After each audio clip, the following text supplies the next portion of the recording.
Hey folks, this is me. And I just wanted to apologize for the filming of the upcoming episode. Clearly, my face was not centered in the screen, but it was a long episode to record. And I'm not recording it again because I got Monday Night Raw to record now. So, sorry, and moving on to Monday Night Raw. Hello everybody and welcome to the Marcus Smart. Well, this has been a bit of a crazy week. I wasn't expecting to go on another week-long hiatus, but unfortunately, life happens. In this case, life was my wife, and it was her opening up a new business. So, I think that takes precedence because honestly, that has the potential to make money, and so far, me talking to myself on my cell phone has no potential. So she beats out. But if anybody is actually watching, Nosy Bear Bakery, no, I think it's Nosy Bear, I don't even know the website. Google Nosy Bear, Facebook Nosy Bear, Instagram Nosy Bear, Twitter Nosy Bear, NOSEYBEAR, all one word, Nosy Bear Bakery. There you go. Anyways, they don't pay me anything to say that. I should talk to my wife about that. That's nonsense. But anyways, moving on. We got actually a ton to cover now because we haven't recorded in a week and a lot has happened. I was actually thinking I already have my Raw report ready to go. I just need to record it and get it up today. And I was like, what is the point? We've already gone through a week, except for last week was such an insane week in wrestling. I felt like there was no way. And this week, I ended up watching so much stuff last week and not recording anything. I have a little bit extra for you this week. So this week, we're going to cover Impact. Well, not this week, but on this show, we're going to cover Impact from last week, which includes the Matt Hardy, Jeff Hardy final deletion match. We're going to cover NXT from next week, or from last week. We're going to cover Braketology from last week. We're going to cover Smackdown from last week. We're going to cover UFC 200 from last week. And just for giggles, where's my giggles? We're going to cover Superstars and Main Event. That's my giggle. I watched Superstars and Main Event. That's how jonesing for wrestling I was this week. I should have been watching something else, that's for sure. But, well, we'll get to it. So, since I've been doing the new format, which is just only 1 week, so like last time, I'm going to start with some of the things that I did. Well, I'm going to start with Impact because it was the first show. And really, this is an important show. We had the final deletion on here. But I think a lot of important storylines actually came out of this Impact. I think final deletion was one of the least important storylines to come out of this Impact. So, with that being said, let's move on to Impact. We're going to start with what I was not so hyped about on Impact. So we get, and this is not in order. This is just what I did not like, right? Miracle and Maria. So the Miracle, Mike Bennett, and Maria with the storyline with Dixie Carter and with Billy Corgan. And Billy Corgan has got to be, like, seriously the worst authority figure in the history of professional wrestling. I don't know, man. I don't understand anything this dude says or what his point is. It's so frustrating. But anyways, basically Maria wants control of the company because of this lawsuit. And pretty much any lawsuit could take TNA out right now, I guess. So Maria wants control. And now Billy defends Dixie. Billy comes, there's this whole thing. Billy defends Dixie. Now I got to go back to 2 weeks ago. 2 weeks ago or 3 weeks ago, when Billy put Dixie on suspension, she whispered or said out loud to Billy, "This changes everything." And at that point I said, "What, Dixie? What the heck does this change?" As far as I can tell, this changes nothing. And 2 weeks or 3 weeks later, it has changed nothing. You can't just say statements and then just leave them out there in the ether and not do anything about them. Now Corgan and Dixie are operating on the same page. I just don't understand what is happening with this Miracle Mike Bennett angle. Why, like, this takeover of TNA? Why is Maria trying to be the president of TNA? I don't understand any of this. But I am super, super not on board with this storyline. Oh my gosh. Done with it. Done with having... Like, Billy, actually, the joke on this one is Billy comes out before Dixie and doesn't say a word. Dixie comes out, a whole conversation happens, and Billy hasn't even said a word. He doesn't even speak till, like, near the end. I just don't I just don't get it. I don't like it. No. So basically, Miracle and Maria say they're going to ruin Destination X, which we'll see tomorrow or tonight or whatever, whenever I get to watching it. We'll see how they ruin it. But anytime you got Billy Corgan, Maria, the Miracle, and Dixie in a ring, so far it's translated to donkey poop poop. So let's not see any more of that. Stuff I'm on the fence about: King of the Mountain match, James Storms versus Eli Drake. I actually like James Storm and Eli Drake, the promo from I think 2 weeks ago. The match was just meh. So Eli Drake, this is the problem. I'm not loving this dude in the ring. I'm not loving his matches, but he's actually pretty funny on the mic. So maybe we just need to get him in the right matches. I didn't love this match. I don't know where they're going to go with this, but I did like the promos, so we'll see. Another thing I'm on the fence about from Impact, little walking my tightrope, walking my tightrope. They're definitely walking the tightrope with this street fight. Jade versus Marty Bell. Marty Bell obviously has her Tanya Harding stick with her that she's been using recently. I have a note here that says Pope is killing this match. That's not unusual for me. Sometimes Pope's commentary is just brutal. And this is obviously one of those times. I watched it a week ago. I can't even remember, but trust me, if I wrote it, it's true. I just felt like this whole match was sloppy. I love seeing the women, and I love seeing them get a little more hardcore like this. I love the idea of a street fight. I like they came dressed in their street clothes. They weren't trying to be fancy or pretty. I like the kind of feel of it. And this was like a big match to like settle this feud. I just didn't feel like it was clean. It just wasn't clean. It wasn't like when I watched like Sasha Banks versus Bayley, although they've had some slip-ups, but man, most of their matches are clean. They're like, what did I just watch? That was amazing.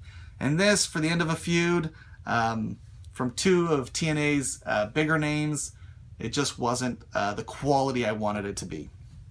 Anyway, another thing, now moving on to things I loved about Impact. So, the Bromance and Raquel versus DK. This is awesome. This is awesome. I don't care about the Bromance or Raquel. I care about DK. And we got Rosemary actually in action. And now here's an important thing. Here's an amazing thing. We get transgender. I don't know why that's on my mind. Intergender. We get intergender action in this match.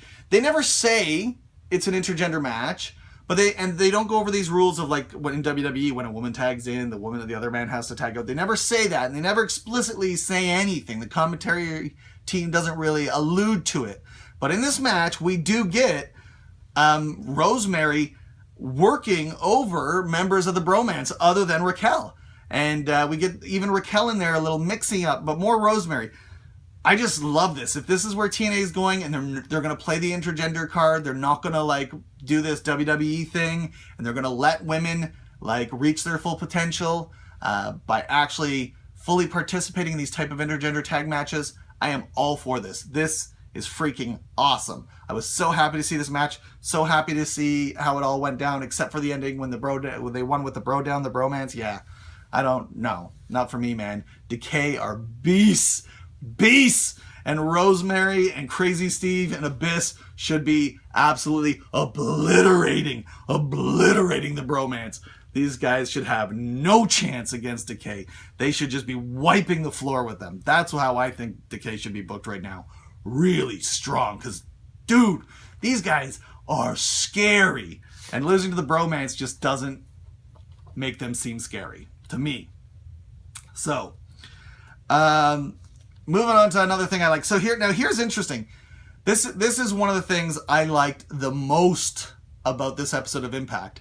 And it's a Miracle Maria storyline. But it's actually the fixing of a Miracle Maria storyline. This whole storyline started with some horrible freaking interview with Billy Corgan and them. I think it's the same one with "This changes everything." Yeah, it is that one.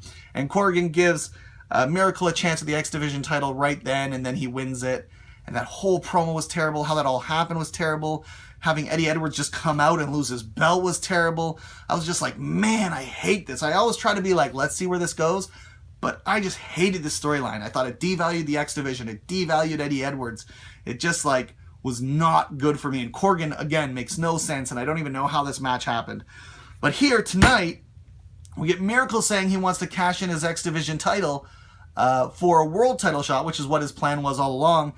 And Dixie comes out, who now she's back in charge. I hate that we just don't know. Like, Dixie shows up, I'm in charge, I'm not in charge, I'm on suspension. Frig. Anyways, Dixie comes out and says, yeah, you can cash it in, but once you defend it tonight against the entire X Division in an Ultimate X match. What? And that's what started the show last week.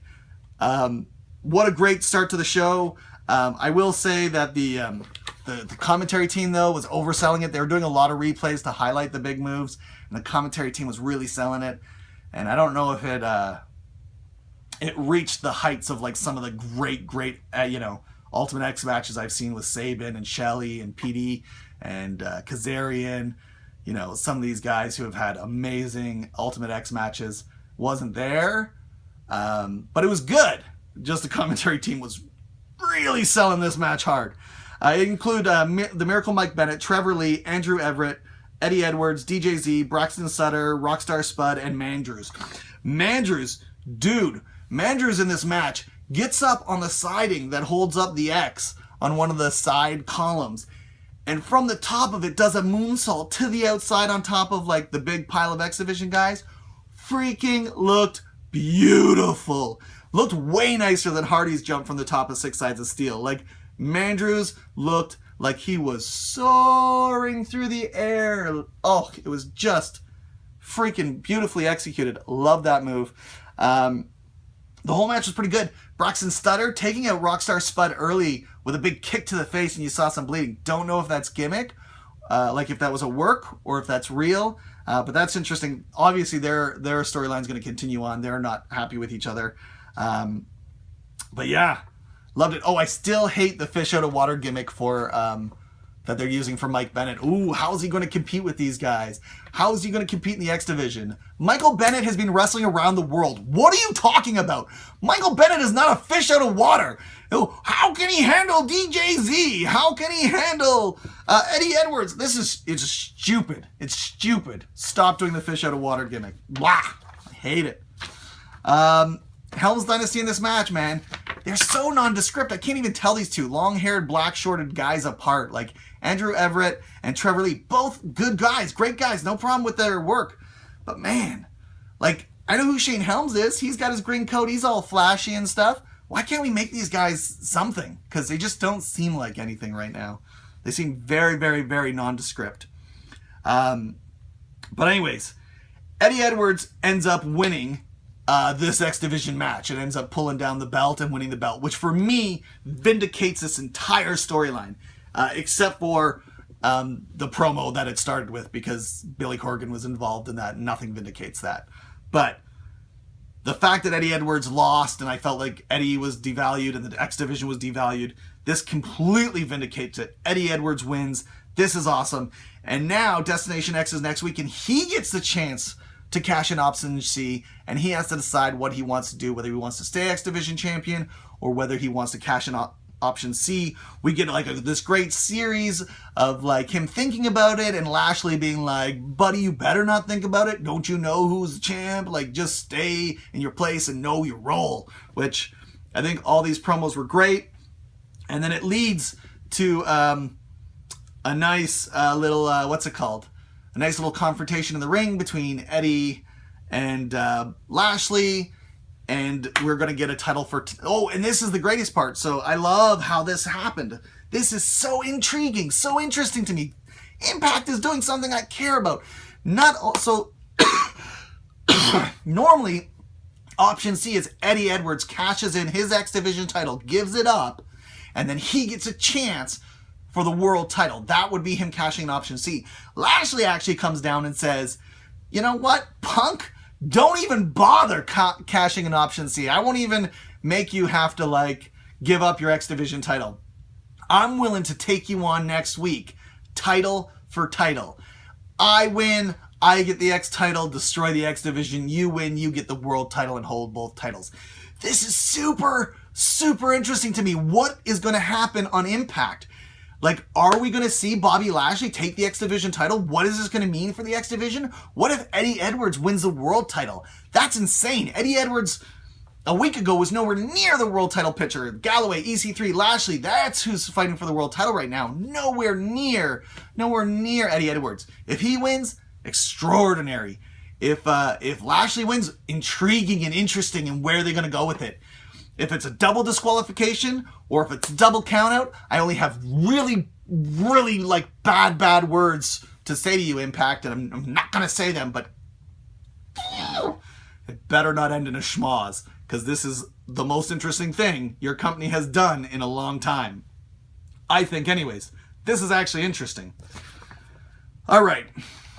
Last thing on the agenda for Impact is the now famous final deletion match, right? Between the Hardys. Whew. Man, I kind of need a breather before even talking about this match. This match, how many mixed feelings can I have about this match? I don't even know.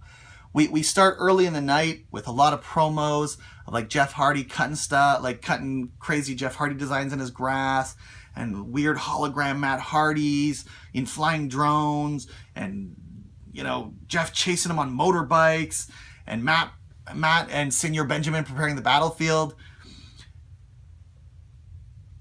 It's not bad, but I don't know how I feel about it. It's really... Anyways, we get to final deletion. It's a bit like a match, right? We got a ring. It's in a backyard. There's a ref. A ref arrives. Jeff Hardy pulls up on a motorbike. The match begins. There's some nice spots. Jeff jumps out of a tree onto the ring. There's crazy, like, shooting fireworks and chasing each other with fireworks and hiding behind stuff. I'm sure this is absolutely not the first time that the Hardys have chased each other around this compound with fireworks. This is just these two having fun. They literally went like, oh, let's just go do what we do in our backyard, I think, and let's film it. That's got to be what they did.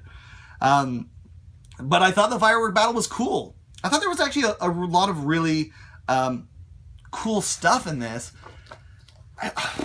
I just don't know how I felt. One, having music playing in the background or whatever music was going on, super weird for me. Super weird for me. Didn't like that. The editing, the way it was edited was kind of bugging me a bit. I like the way kind of wrestling is edited, and this was edited very differently. The final move is Hardy on top of a big Hardy symbol, gonna jump off and do his swanton, and then Matt lights it on fire and he kind of falls off. The ending was a bit anticlimactic for me.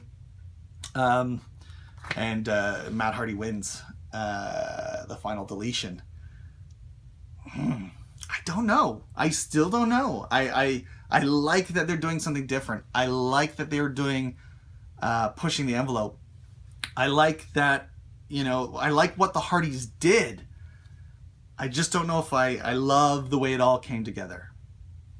But good on them for doing something, pushing the envelope, trying something different, doing something different. Sorry, folks, I had to take a quick break there, but I'm back. Sorry, that was really unexpected and quick, but here I am.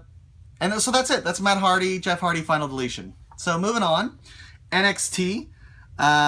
We won't start with the stuff that I was not big on, and we won't even deal with the stuff I'm on the fence on. Ooh, I'm on the fence because I'm not on the fence, because NXT was all good. There's nothing bad to say about NXT this week. We get Bayley versus Alexa Bliss as our opening match. Alexa was just on fire in this match. I love Alexa Bliss. She's working on some new moves. I already like her Sparkle Splash, which she's renamed. I can't think of the name right now. To make it sound tougher, I think Alexa Bliss, now that she's done with being a manager for a tag team and actually just focusing on her single wrestling career, I think Alexa Bliss has huge potential in NXT and eventually to move up. I would move Alexa Bliss right up during the draft to the main roster. I think she's ready, and I think there's people in NXT that aren't as ready, and she could really go up and have some great matches. I'm big on both of these, Bayley and Alexa Bliss.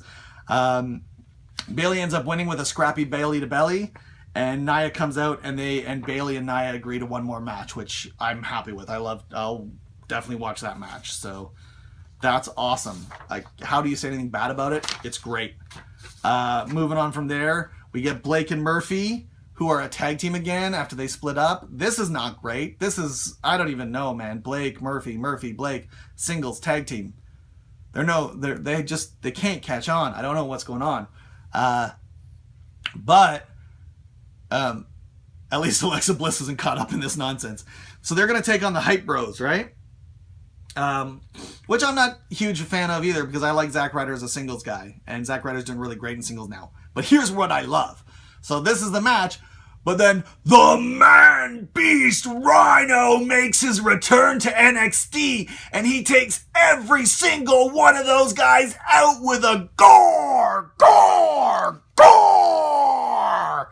And I'm super stoked. I was super upset when Rhino left the company. I thought out of all the ECW guys they brought back, Dreamer and the Dudleys, I think Rhino can still go. I love Rhino. Me and him, we got like this special bond. He doesn't know it, but I know it because I saw him in my second indie show I ever went to when I was like 19 or 20. I saw Rhino before he was anything, before he was in ECW. I saw him wrestle, so I got this special part in my heart for Rhino. And man can still go. Man is still a beast. Man can still gore the crap out of people. So I don't see why he's not on this roster. Also had a chance to watch him live just this year, wrestling for Smash Wrestling. At, I believe, Fanshawe Gets Smashed. He was at that show. So if you're in the London Fanshawe area, man, you got to come check out our shows, right? We got Campus Carnage coming up September 22nd at Fanshawe. Anyways, awesome. Love Rhino coming back. He does this like promo outside. I can't remember what he said, but he wanders away outside like this big raging beast he is. I love it. Bring back the Man Beast, have him kill people. Maybe he's going to be coming up in the draft. Maybe they're just showing you his face, and then they're going to bring him in the draft. He definitely should be on Raw or SmackDown, so we'll see. Then we get our final match of the night. We only get 3 matches, but it's because the Revival versus the American Alpha in a 2 out of 3 falls match. When was the last time we saw a 2 out of 3 falls match? Bring that back. I love that. I love this. I love this match. We get Revival winning with the Shatter Machine for the win, but it doesn't matter. These two teams, they can work a match like champs. Love them both. Both of these teams should be moving up in the draft. I guess Revival won't. They're holding the belts. Or I don't know what they're going to do with that, but we'll see. We'll see. I think my camera's up. I'm going to adjust my camera. Oh. I'm adjusting. I don't know if that's any better. All right. Yeah, that was it. That was NXT. What a great episode of NXT. Just solid. Man, after like a couple weeks ago, I said it felt like NXT was just in cruising mode. Well, they're not in cruising mode with this episode. This episode was great. Braketology. Moving on. That's it. That's NXT. Moving on to Braketology. Not much to say here because they're just talking about the brackets. I'll only highlight some of the matches I'm looking forward to. Tyson Deuce versus Zack Sabre Jr. I'm looking forward to this match, but I'm upset. Tyson was my boy going in, Smash Wrestling alumni. The man I believe should be the next Smash Wrestling champion. And, man, he's going against Zack Sabre Jr. And the WWE's pushing Zack Sabre Jr. hard. So, it's not looking good for my boy Tyson. But, hey, what a great showcase for Tyson to be going against Zack Sabre Jr., eh? Can you get a better match than that? I don't think so. Ronaldo and Daniel Bryan during this, fabulous. I can't wait to watch Braketology every week. It's going to be fabulous. Love Morrow and Daniel Bryan doing this. They're mentioning awesome things like Johnny Gargano, a former Smash Wrestling champion, just lost the title. They mentioned his 800-day reign as Dragon Gate USA champion. Like, they're talking about these guys and what they've accomplished. It's not like you used to be. When you arrive at WWE, you're a rookie, and that's your day one. And that was a crap way of doing it. A lot of people did a lot of things before getting to WWE, and I love that they're mentioning it. They even mentioned Loki on this, guy who's not even working for WWE right now. I forget what the context was, but I was just like, wow. And they did talk about that Triple H has said this will not be the end of this tournament, and this will be not be the end of the chances for these workers, which is great because there's so many good workers that are going to be coming down in the Cruiserweight Classic. Braketology was a great show. I'm not going to talk about it too much. If you are interested in it, you should definitely check it out. It was a great show to kind of give you an idea of what's coming up this week in the Cruiserweight Classic. And then moving on to Smackdown. Where are the things I didn't like from SmackDown? Where are the things I didn't like from SmackDown? There's nothing I didn't like. Oh, I just banged that, and that moves that camera all around. I should not do that anymore. So, SmackDown. What did I not like? Nothing. I loved everything. SmackDown was so great. Seth and Jay agreed to a match early on in the night. That's Jay Uso. Ambrose is coming down. He's a special ring announcer, and he keeps announcing during the match, distracting Rollins. Rollins hit the pedigree on Uso for the win. And then has a little confrontation with Ambrose afterwards. It's just building to the main event, a background. Nice way to build without them having to fight. And then he gets to fight Uso, which brings Reigns into it because it started with a confrontation about making a comment about Roman.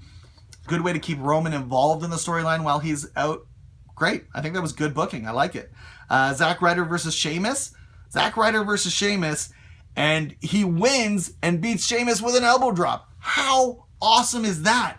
Zack Ryder, I said after last Monday Night Raw, what's up with this dude? They keep bringing him up and pulling him down and bringing him up and pulling him down. Well, now 2 weeks in a row, two episodes in a row, Raw, SmackDown, we see Ryder being raised up. I love it. I'm excited about this. This is awesome. Afterwards, Tom Phillips comes out to talk to him on the ramp, and he says he wants to challenge Rusev for the U.S. title. Now he's challenging for the U.S. title. This is exciting. Rusev, they go to a backstage segment. Rusev isn't happy about this and says, like, basically, challenge me like a man. Don't call me out, basically, or something. Come to me face to face. But great stuff. After that, we get Becky versus we don't know, because as Becky's coming down, Natalya comes down and just beats her butt on the ramp. Great. We got it a couple weeks ago with Lynch jumping out of the ring and attacking Natalya on commentary. We get this.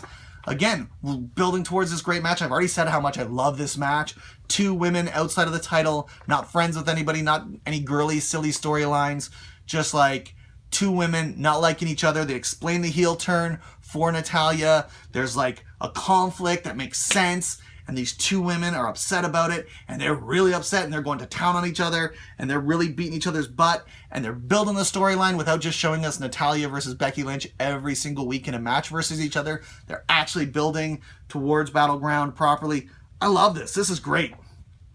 Enzo and Cass come out to explain themselves. Why do they team with John Cena? Basically, you know, if they can come out if the club can come out week after week and beat down John Cena, what's to stop them from beating down everyone else? It was very much like an old NWO promo for the people against NWO. I wonder if this is where they're going to go, like kind of like a more invasion angle, if they can get Finn Balor in or some other people in and bring people into the club and really try to do a takeover angle once the brand split.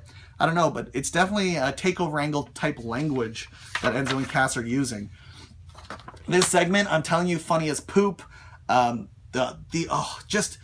Telling you, I cannot get over anybody who said that AJ was going to die because he can't work the mic.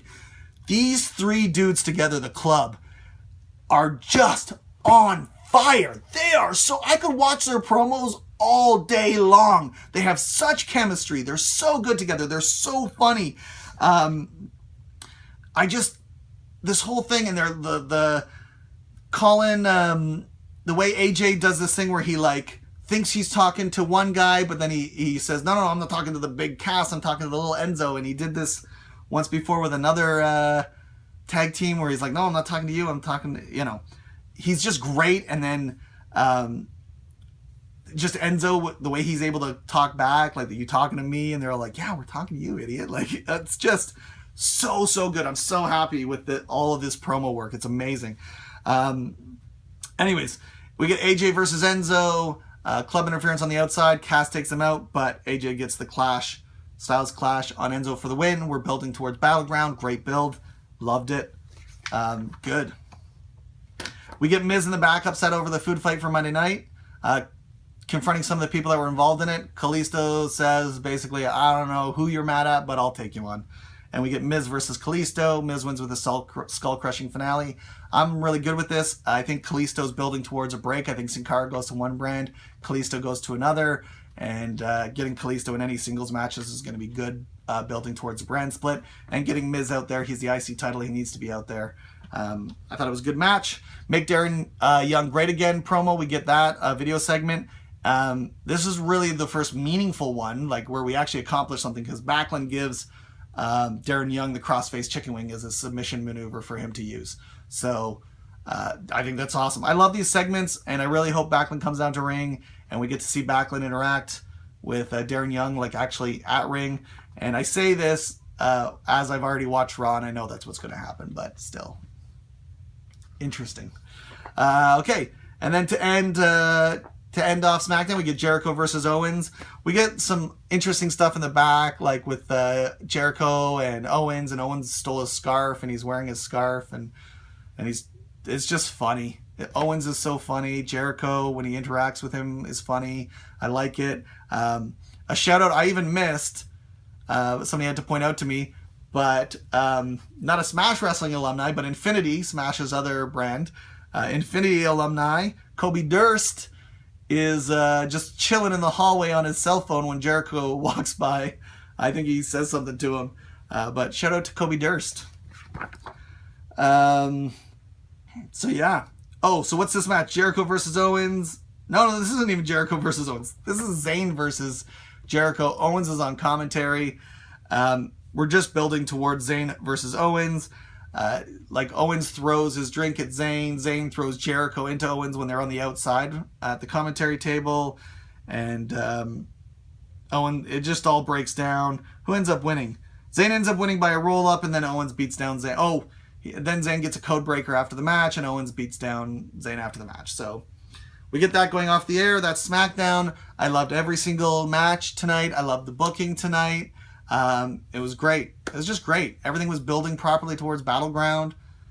I can't remember the last time I watched a show and just said, yeah, that's a solid show. It wasn't like the, oh my God, you gotta watch SmackDown. It's amazing. If you miss this show, I don't even know. It's just gonna blow your mind. No. No.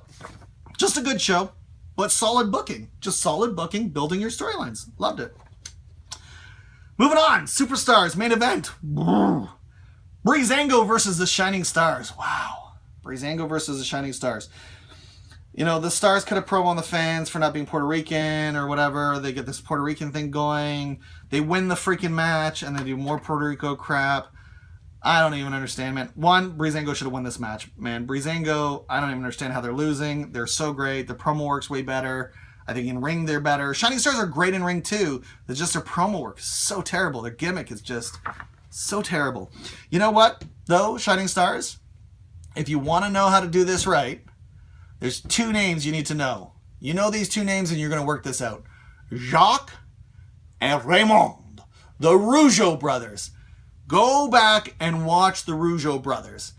And if you can catch a little bit of that kind of smugness and arrogance and in-your-faceness, especially when they became the All-American Boys and came out with the American flags. We're All-American Boys. All-American Boys. Oh, man. I miss the Rougeau brothers. That's a tag team that could work. That was a gimmick that was over. God, love the Rougeau brothers. Go and watch the Rougeau brothers. All of you, but especially the Shining Stars. Go watch. You know what? I heard a rumor recently that Carlito might come back. And they might help him put over the Shining Stars. And you know what? When you watch Carlito and you watch the Rougeau brothers, you're going to see that same smugness, that same arrogance, that same believability that I'm talking about. Carlito would be perfect to lead this group. And maybe some of that would rub off on them. And they don't have the believability. They don't have that smugness, arrogance thing that Jacques and Raymond had down pat. So, yeah. Carlito coming in would definitely help this team. We get Usos versus the Ascension. Hey, the Ascension coming out without shoulder pads, which is, but still with their makeup, and Usos win. I don't really understand what the point of this match is. Usos are the most over team in the WWE, having them destroy the Ascension on a B show. I don't know. I would rather see Ascension versus someone else and build a team, but that's just me. Then we get Golden Truth versus Ascension. This is in order of it's not in order of shows.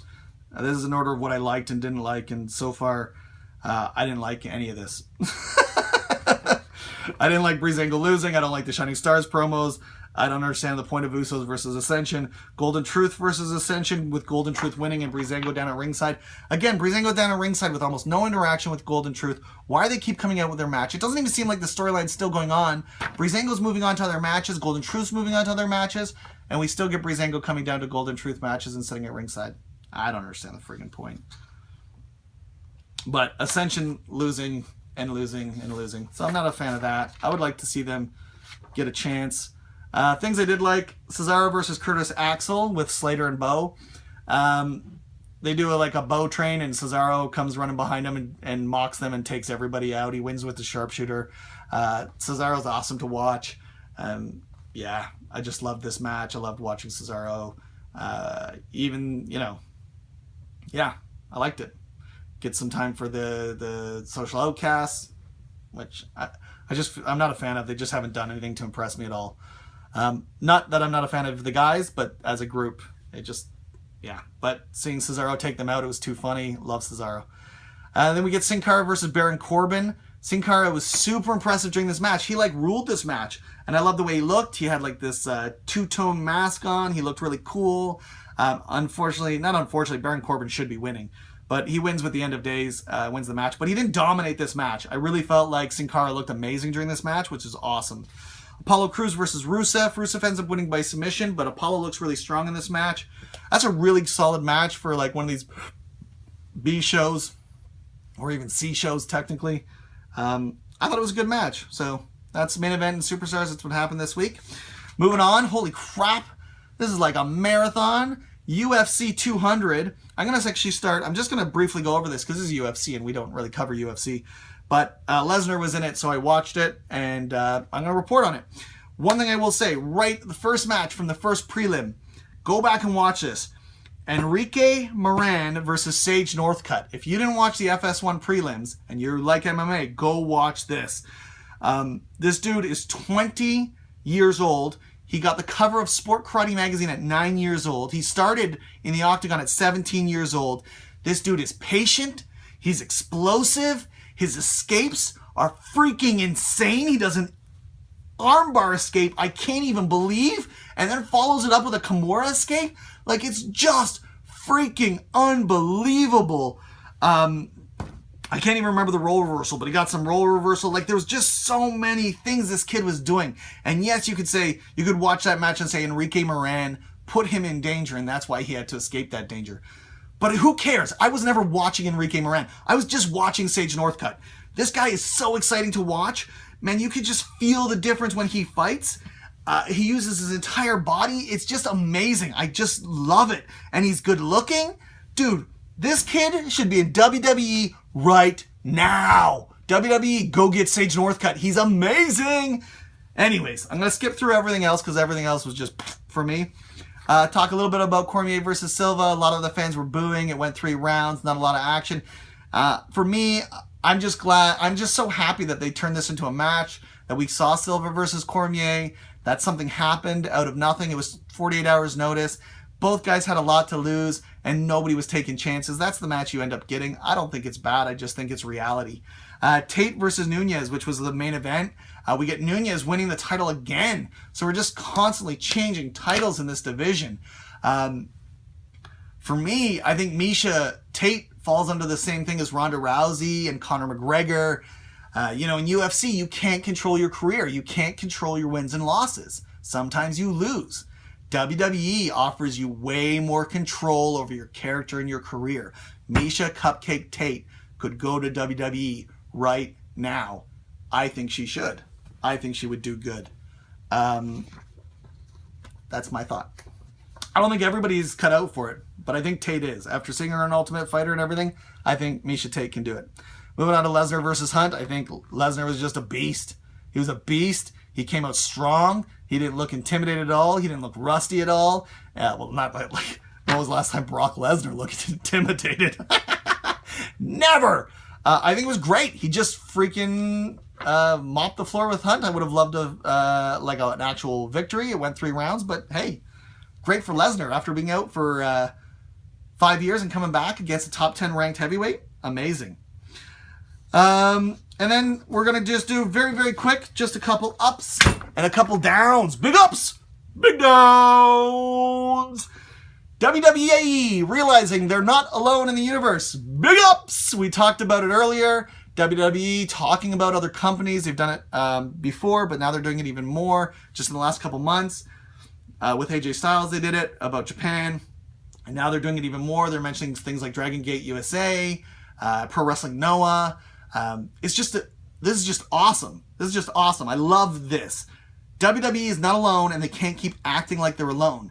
It's way more interesting when they give us like full stories on these people. And to do that, they have to accept that they're not a universe unto themselves. So big ups for that. Galloway and EC3 suspended from TNA for an altercation backstage. Big Downs! Are you kidding me, TNA? Are you kidding me? Did anybody see this altercation? Seriously, it was like, don't do that. Oh, stop that. Oh, what the heck? These are wrestlers. They beat the crap out of each other. People are literally beating each other down week after week, not in matches, jumping people on rampways, jumping people outside of rings, jumping people everywhere. These two get into a slap fight in the back and they get suspended? I'm calling BS on that. Big Downs. Okay. What do we got next? All big downs from here. TM61 video package. Big Downs. So we get the Mighty Don't Kneel renamed TM61 doing their video package. We've already seen them wrestle, and we know nothing about them, and I hated that. I hated that they didn't get some introduction or a video package. Now we get a video package, and it says nothing. It just didn't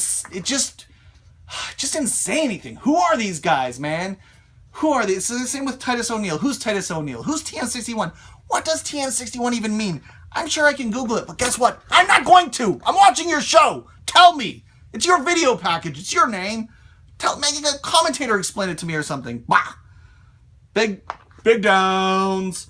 Other companies trying to be Lucha Underground. Big Downs. So TNA did it this week. We're going to see on our Monday Night Report that WWE's tried to do it. Problem I have with this is Lucha Underground has a certain way of storytelling, and they tell that story the same way. They're consistent throughout all of their show, throughout all of their seasons. You buy into that universe, you accept that universe, and certain things come with it. The problem is when WWE and TNA try to do that, it doesn't make sense because they don't tell stories this way, and it doesn't really exist in their universe. WWE and TNA have almost have gotten to a point where we accept that these are characters. We accept that we are watching a wrestling show with characters. You know what I mean? And Lucha Underground, we go back into that. We're watching a TV show more kind of mode. I find it odd to go back and forth in the same show to that like narrative TV storytelling Lucha Underground style, and then that flipping back to that sports entertainment like hard cam kind of style. For me, it's really weird to switch back between the both. So big downs for that. I'm not a fan. Even though I said I said what I said about the Hardys match, I'll say what I say about the thing on Monday Night Raw, but as an overall, I don't like the concept. And last but not least, Golden Truth getting a spot for Sonic. Big downs! I don't like this. I don't like this just because Enzo and Cass had a Sonic spot, and I thought it was good, and I thought it was special, and I thought it was Slim Jim style fame for Enzo and Cass, and then it was just tarnished by Golden Truth getting one this week. So, boo. Anyways, that is my full week report for last week. I can't believe I made it through it. I'm seriously like sweating just from reporting to you guys today. Maybe it's the lighting, who knows. But anyways, follow me on Twitter at MarcusSmart. You can like my Facebook page, The Marcus Smart. Or, what else can you do? Oh! You can subscribe to my YouTube channel. That would be helpful. Try that. Anyways, folks, I will see you soon because, I got a Monday Night Report to do. Talk to you.